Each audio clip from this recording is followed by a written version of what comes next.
प्रभु तेरी वाणी जीवन की रोटी, नैनों की ज्योति अंधेरा मिटाती।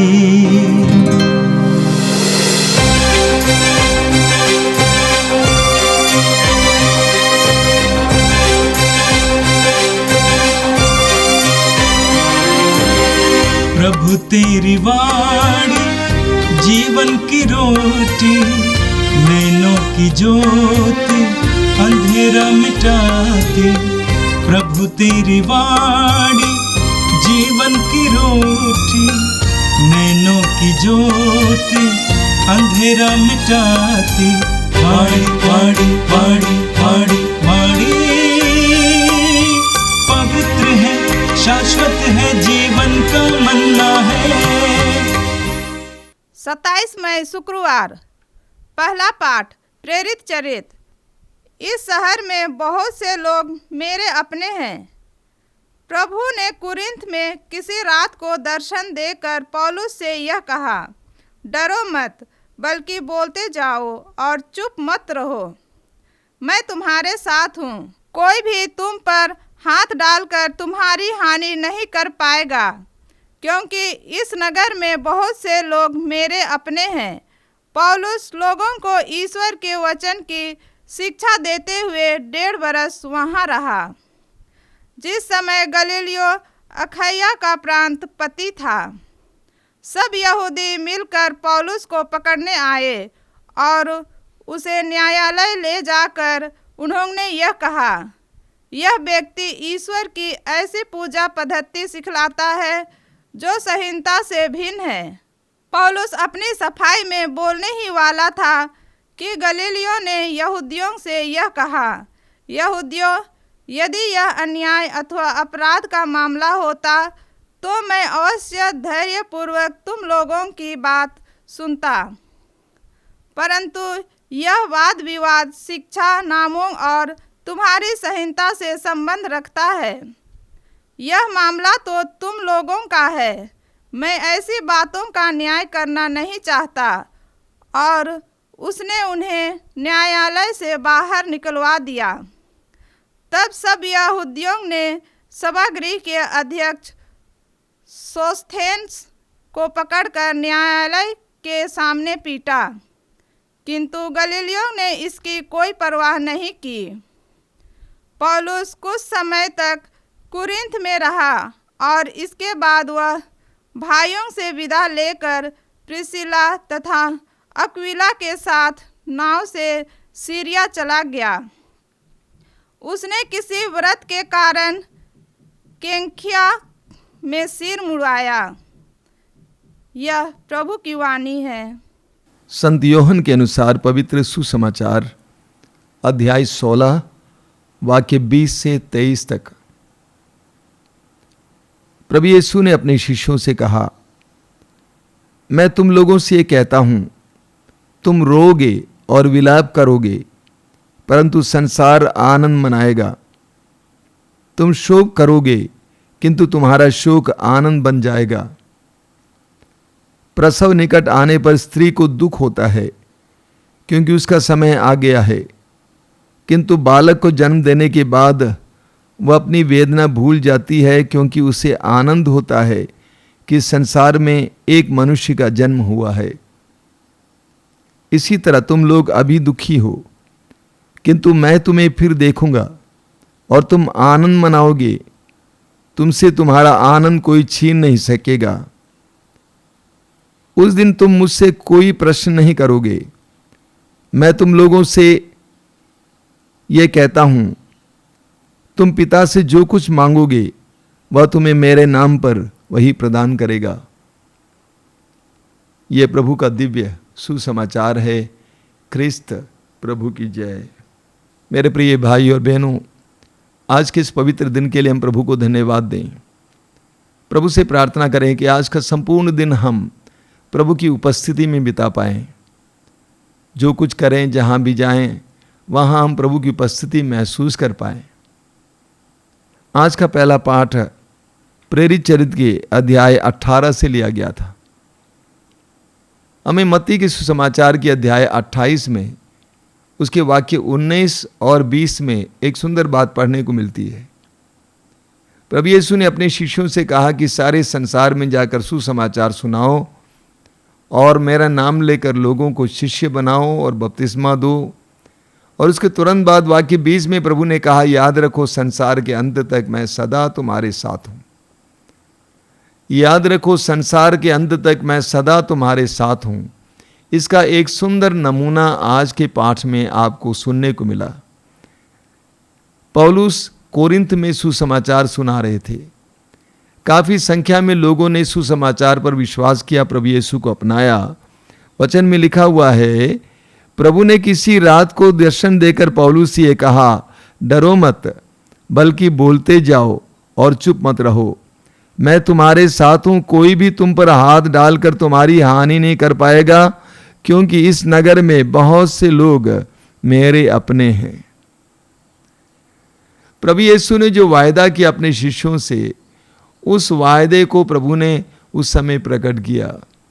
प्रभु ने पौलुस से कहा कि डरना नहीं, मैं तुम्हारे साथ हूं, आगे बढ़ते जाओ। हमारा ईश्वर एक ऐसा ईश्वर है जो सदा हमारे साथ रहता है और हमें प्रोत्साहित करता है, हमें सांत्वना देता है। देखिए सुंदर वचन है, आप बार बार सुन चुके हैं। इस्यास अध्याय 66 से वाक्य 13 में क्या लिखा हुआ है, जिस तरह एक मां अपने पुत्र को दिलासा देती है, उसी तरह मैं तुम्हें दिलासा दूंगा। पौलुस को प्रोत्साहित कर रहा है प्रभु, तुम जो कर रहे अच्छा कर रहे, आगे बढ़ो। जिस तरह प्रभु यीशु को पिता ईश्वर ने प्रोत्साहित किया, मैं तुझसे अत्यंत प्रसन्न हूं, पौलुस को प्रोत्साहित करते हैं। और प्रभु हमारे साथ ऐसा ही करते हैं, लेकिन हमें प्रभु को सुनने की आवश्यकता है। पौलुस से प्रभु बोल पाए क्योंकि पौलुस प्रभु के साथ जुड़े हुए थे और प्रभु को सुनने के लिए तत्पर थे, उसके कान खुले थे। मैं सच्चाई बोल रहा हूं, हमारे प्रतिदिन के जीवन में हर विश्वासी, हर मसीह से प्रभु बोलते हैं। वैसे हर मनुष्य से बोलते हैं, लेकिन विशेष करके आप और मुझसे बोलते हैं हमारे जीवन की परिस्थितियों के बारे में, हमारे परिवार के बारे में, व्यक्तिगत जीवन के बारे में प्रभु हमसे बोलते हैं। प्रभु हमें प्रोत्साहित करते हैं, लेकिन हमें सुनने की जरूरत है। पौलुस ने सुना कि प्रभु ने कहा कि डरो मत, आगे बढ़ो, सुसमाचार की घोषणा का कार्य आगे बढ़ाए रखो। आगे प्रभु ने कहा तुम्हारे ऊपर कोई हाथ नहीं डालेगा, क्योंकि इस शहर में बहुत से लोग मेरे अपने हैं। प्रभु के अपने हैं। बहुत सुंदर उदाहरण है। लोगों ने क्या किया, वचन में लिखा हुआ है, जिस समय गल्लियो अखैया प्रांतपति था, सब यहूदी मिलकर पौलुस को पकड़ने आए और उसे न्यायालय ले जाकर उन्होंने यह कहा, यह व्यक्ति ईश्वर की ऐसी पूजा पद्धति सिखलाता है जो संहिता से भिन्न है। तो यहूदियों ने पौलुस को पकड़ लिया और उसने अधिकारी के सामने, प्रांतपति के सामने खड़ा किया और कहा कि यह एक अनोखी शिक्षा देता है और हमारी संहिता के खिलाफ सिखाता है। पौलुस अपनी सफाई में बोलने वाला ही था कि गल्लियो ने यहूदियों से कहा, यहूदियों, यदि यह अन्याय या अपराध का मामला होता तो मैं अवश्य धैर्यपूर्वक तुम लोगों की बात सुनता, परंतु यह विवाद और शिक्षा नामों और तुम्हारी संहिता से संबंध रखता है। यह मामला तो तुम लोगों का है, मैं ऐसी बातों का न्याय नहीं करना चाहता। और उसने उन्हें न्यायालय से बाहर निकलवा दिया। प्रभु ने उस अज्ञान व्यक्ति के द्वारा पौलुस को बचाया। उस प्रांतपति ने कहा कि ये सब बातें जो आप बोल रहे हैं इनके बारे में, ये तो आपके धर्म की बातें हैं, मैं क्या न्याय दे सकता हूं, आप लोग इसको ले जाइए। यहूदी लोग बहुत क्रुद्ध हो गए और यहूदियों ने क्या किया, वचन में लिखा हुआ है, तब सब यहूदियों ने सभागृह के अध्यक्ष सोस्थेनेस को पकड़कर न्यायालय के सामने पीटा, किंतु गल्लियो ने इसकी कोई परवाह नहीं की।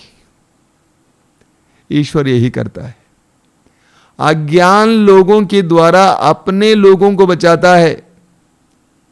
गल्लियो को पौलुस से कुछ लेना देना नहीं था, प्रभु यीशु से कुछ लेना देना नहीं था, लेकिन प्रभु ने उसको इस्तेमाल किया ताकि यहूदियों के हाथों से पौलुस को बचाएं।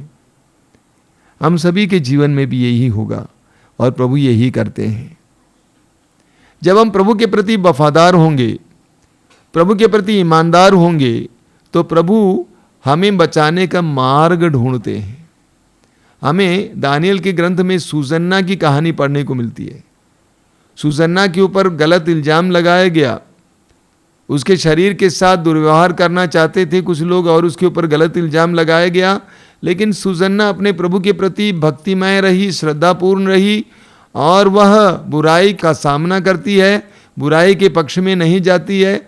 सुसन्ना को मौत का सामना करना पड़ रहा था, लेकिन प्रभु ने सुसन्ना को बचाया दानियल को भेजकर।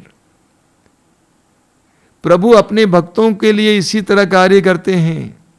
आप और मेरे लिए भी इसी तरह कार्य करेंगे अगर आप प्रभु के प्रति वफादार होंगे। सुसमाचार में प्रभु यीशु कहते हैं, जो लोगों के सामने मेरे लिए शर्माता है, मैं भी अपने स्वर्गीय पिता के सामने उनके लिए शर्माऊंगा।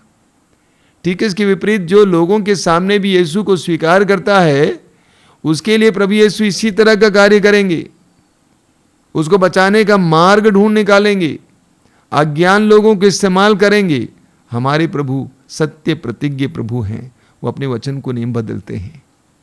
और आज के सुसमाचार में प्रभु यीशु अपने शिष्यों को भविष्य में आने वाले दुखों के बारे में सचेत करते हैं। आपने सुना, प्रभु ने कहा कि मैं तुम लोगों से ये कहता हूं, तुम रोगे और विलाप करोगे, परंतु संसार आनंद मनाएगा। तुम शोक करोगे, किंतु तुम्हारा शोक आनंद बन जाएगा। प्रभु यीशु ने अपने शिष्यों को पहले से ही दुख भोग के बारे में, अत्याचार के बारे में शिक्षा दी, और वास्तव में ये हुआ भी। आप जानते हैं, प्रभु की दुख भोग और मृत्यु के बाद करीब 260 साल तक लगातार यीशु के शिष्यों पर अत्याचार चलता रहा। पूरे रोमा साम्राज्य में यीशु के शिष्यों पर घोर अत्याचार चलता था। हजारों की संख्या में वे मार डाले गए। रोम में बहुत सारे ऐसे छोटे छोटे अखाड़े थे जहां पर लोग मार डाले जाते थे। विश्वासियों की मृत्यु को देखने के लिए लोग इकट्ठे हो जाते थे। ऐसा दर्दनाक परिस्थितियों से उनको गुजरना पड़ा।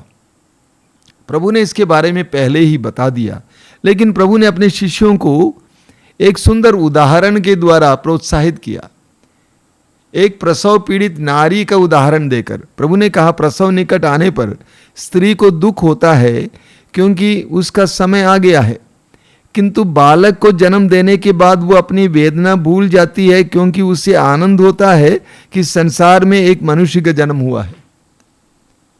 कहा जाता है कि प्रसव पीड़ा का जो दर्द है वो सबसे बड़ा दर्द है। नारी को उस दर्द से गुजरना पड़ता है, लेकिन नारी इस उद्देश्य के साथ, इस उम्मीद के साथ उस दर्द से गुजरती है क्योंकि वो एक बच्चे को जन्म देने वाली है, और बच्चे की आवाज सुनते ही वो आनंदित हो जाती है, सारे दुख को भूल जाती है। प्रभु यीशु कहते हैं तुम्हारा शोक आनंद में बदल जाएगा। प्रभु यीशु कहते हैं कि तुम्हारा दुख व्यर्थ नहीं है।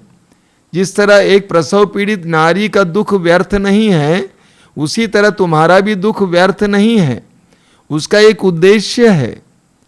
उस नारी का दुख एक बच्चे को जन्म देने के लिए, उसी तरह तुम्हारा दुख भी व्यर्थ नहीं है। मैं अक्सर बोला करता हूं अंग्रेजी में, no suffering is a waste in the history of salvation.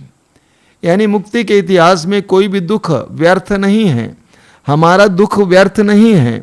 प्रभु यीशु के दुख भोग के द्वारा और पुनरुत्थान के द्वारा प्रभु यीशु ने हमारे सामने एक सत्य को खोला है। वो सत्य यह है कि तुम्हारा दुख भी, तुम्हारे दुखों के द्वारा भी तुम महिमानित हो जाओगे। आपको याद है लूकास अध्याय 24 में प्रभु यीशु उन शिष्यों को जो यरूशलेम छोड़कर एमाउस जा रहे थे, बड़े उदास होकर, क्योंकि प्रभु यीशु मार डाले गए, पुनर्जीवित यीशु उनसे कहते हैं, रे मूर्खों, तुम क्यों नहीं समझते कि मसीहा को दुख भोगना है और इस तरह महिमा में प्रवेश करना है?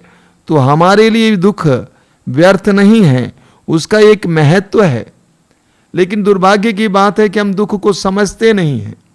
हम दुख को हमेशा नकारात्मक दृष्टिकोण से देखते हैं। हम दुख को गलत समझते हैं। अगर उस प्रसव पीड़ित नारी की तरह हम सोचते कि हमारे दुखों के बाद कुछ होने वाला है या उसके बाद कुछ लाभ होने वाला है, उसके बाद महिमा होने वाली है, तो हम लोग भी आनंदित होकर दुख सहते। हमारे मन में एक नकारात्मक विचार है दुख के बारे में। प्रभु यीशु अपने शिष्यों को समझाते हैं, बहुत सुंदर ढंग से समझाते हैं, इसी तरह तुम लोग अभी दुखी हो, किंतु मैं तुम्हें फिर देखूंगा और तुम आनंद मनाओगे, तुमसे तुम्हारा आनंद कोई छीन नहीं सकेगा। अभी तुम दुख से गुजरोगे लेकिन तुम आनंद मनाओगे। एक विश्वासी को हमेशा अपने दुखों को इस नजरिए से देखने की आवश्यकता है। यह विश्वास करना है कि मेरा दुख व्यर्थ नहीं है, उसका एक उद्देश्य है। यह विश्वास करना कि इस दुख के बाद प्रभु एक महिमा प्रकट करने वाले हैं। जैसा कि बार बार मैं आपको बताता हूँ उस गीत में, जैसा कि हम लोग गाते हैं, दुख तो जीवन साथी है, दुख में महिमा छाई है। उस दुख में महिमा छाई हुई है। अगर आप उस दुख को आप ग्रहण करेंगे, स्वीकार करेंगे, दुख से गुजरेंगे, तो आप देखेंगे कि उस दुख के द्वारा आपके जीवन में बहुत सारी अच्छाइयाँ आएंगी। उदाहरण के लिए कोरोना काल में हम सभी को बहुत सारे दुख झेलने पड़े, लेकिन उसी कोरोना काल में हम लोगों के जीवन में बहुत सारी अच्छाइयाँ भी हुई। ये भी एक सच्चाई है। तो प्रभु आज हमें सिखाते हैं कि हमें अपने दुख को सही नज़रिए से देखने की ज़रूरत है, ग्रहण करने की ज़रूरत है।